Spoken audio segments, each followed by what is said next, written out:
এই তুই এক ফোঁটা পানি থেকে তুই নিজে বানাইছস না আমি আল্লাহ বানাইছি। আফারাইতুম মা তাহরুসুন, তুমি বীজ বপন করো মাটির নিচে, সেই মাটি লোহা খেয়ে ফেলে তোমার বীজটাকে নষ্ট করে নাই। তুমি কি তোমার চাষি অত্যন্ত দক্ষ বলে তোমার চাষাবাদ নষ্ট করো নাই? সেই গমের বীজ, সেই ধানের বীজ, কদুর বিচি, এসব কিছু মাটির নিচে বপন করেছ। আমি আল্লাহ আমানত রেখেছি মাটির বুকে। মাটিকে বলেছি আমার বন্ধু ফজরের নামাজটাও পড়ে তার আমানত মাটিতে বপন করেছে। মাটি তোর খাসা, তোর যোগ্যতা আছে, তুই লোহাকেও গলায় ফেলোস, কিন্তু আমার এই ইমানদারের বীজ তুই নষ্ট করতে পারবি না, কারণ এটা আমার বন্দার আমানত। আমি আল্লাহর যোগ্যতা, সেখান থেকে আঙ্কুর পেশ করলাম, ফুল হলো, ফল হলো। তুমি খাওয়ার পর একবার কি মন চায় না আমাকে আলহামদুলিল্লাহ বলে শুকর করা?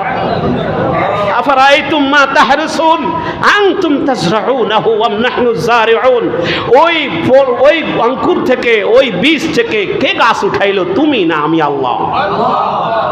আফারাইতুমুল মা আল্লাযী তাশরাবুন আনতুম আনজালতুমুহু মিনাল মুজনি আম নাহনুল মুনজিলুন, আসমান থেকে স্বচ্ছ পানি পাইতেছ, তুমি কি জানো সেই সমুদ্রের লবণাক্ত পানি আমি উপরে উঠিয়েছিলাম?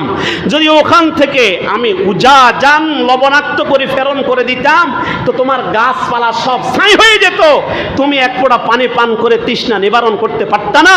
কুদরতি ফিল্টারে পানিটারে শোধন করিয়া আমি লবণবিহীন মিষ্টি পানি তোর কাছে প্রেরণ করেছি।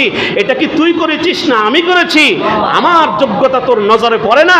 পানি পান করার পর গ্লাসে গ্লাসে পানি পান করার পর আমার যোগ্যতা তোর বুঝি একটুও মনে পড়ে না?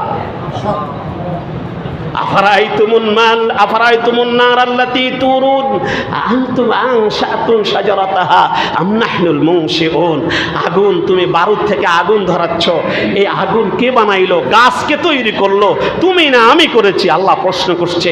সর্বশেষ রব বলে আমি করেছি, তো আমার জন্য পড়ো ফাসাব্বিহ বিসমি রাব্বিকাল আযীম। তাসবিহ কার হবে? আল্লাহ।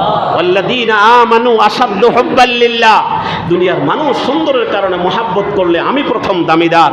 যোগ্যতার বলে কেউ কাউকে মহাব্বত করলে আমি আল্লাহ প্রথম দাবিদার। সম্পদের কারণে কেউ কাউ মহাব্বত করলে আমি আল্লাহ দাবিদার। সকল সম্পদের একমাত্র মালিক কে? আল্লাহ। ওয়ালিল্লাহি মুলকুস সামাওয়াতি ওয়াল আরদ, সকল মালিকানা কার? আল্লাহ। দয়ার কারণে কেউ কাউকে মহাব্বত করলে আমি আল্লাহই প্রথম দাবিদার। তোমাকে করোনার সময় একটুখানি খাবার দিয়েছে বলে তুমি তার উপর মোহিত হয়ে গিয়েছ, তোমার পার্শ্ববর্তী লোক স্মরণ করেছে বলে মোহিত হয়েছ। তোমার আপাদ মস্তকে তাকাও দোস্ত, আমি আল্লাহ দুটো চোখ দিয়ে